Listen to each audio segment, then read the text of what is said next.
তামাক মুক্ত সমাজ গড়ার লক্ষ্যে এবারের বাজেটে সিগারেটের দাম বাড়ানো হয়েছে রেকর্ড পরিমাণে।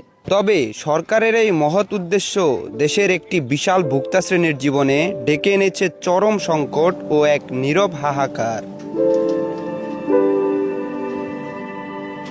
দাম বাড়ার পর দেশের প্রতিটি কোণা থেকে শুরু করে পাড়ার টং দোকান সবখানেই এখন কেবলই দীর্ঘশ্বাস।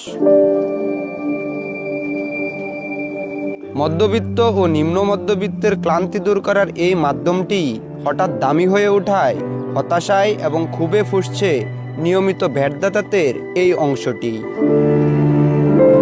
কি আর বলবো, সকালে ঘুম থেকে উঠে বিড়িতে একটা টান না দিলে তো ঘুমই ভাঙে না। দিন কিভাবে শুরু হবে?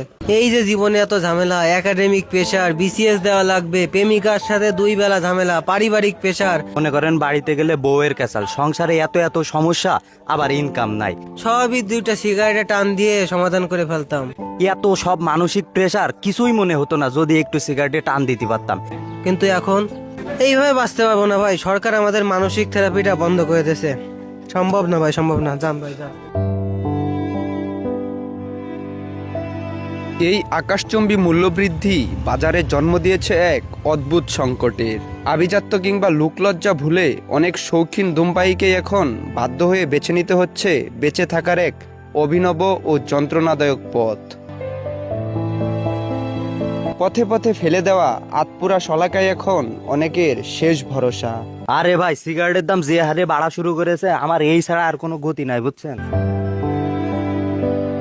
এখন যা অবস্থা ভাই, আমি যদি বিড়ি না খাইতে পারি তাহলে আমার মানসিক ক্যান্সার হয়ে যাবে। আমি একদম বাঁচতে পারবো না ভাই। এই বিড়ির দাম যত বাড়তেছে আমার আয়ু তত কমতেছে। এই বিড়ির দাম বাড়ায় আসলে জনগণের আয়ু বাড়ানো সম্ভব না। সরকার যদি বিড়ির দাম না কমাইতে পারে তাহলে প্রতিটা মোড়ে মোড়ে এটিএম বুথের মতো ধোয়ার বুথ স্থাপন করুক। নিকোটিন থাকা লাগবে, কিন্তু সেখানে আমরা ফ্রিতে ধোয়া টেনে, বুক ভরে ধোয়া টেনে চলে আসবো। খাইতে পারি না, ঘুমাইতে পারি না। এই বিড়ির দাম বাড়ার টেনশনে আবার বিড়ি খেতে হয় ভাই। কি এক মুসিবতে পড়ছি বলেন। এই রাজু, একটা বিড়ি দিও তো। বিড়ি দিও, আবার সিগারেট দিও না। সিগারেট খাওয়া ছেড়ে দিছি। এখন আমাদের একটাই দাবি, সরকারকে অবিলম্বে সিগারেটের দাম কমাইতে হবে এবং আমার মতো গরিব দুঃখীদের জন্য বিনামূল্যে সিগারেট বিতরণ করতে হবে। তবে এই মূল্যবৃদ্ধি কেবল পকেটেই কাটেনি, ধূমপায়ী সমাজকে বাধ্য করেছে প্রাচীন গ্রামীণ সংস্কৃতিতে ফিরে যেতে। ফ্রেন্ড সার্কেলে এখন পুনরুজ্জীবিত হয়েছে ঐতিহ্যবাহী নিমাই প্রথা, যেখানে কয়েকজন মিলে গুল হয়ে বসে এক টান করে দিয়ে পরের জনের কাছে নিখুঁত পরিমাপে শলাকা পাস করার কঠোর নিয়ম।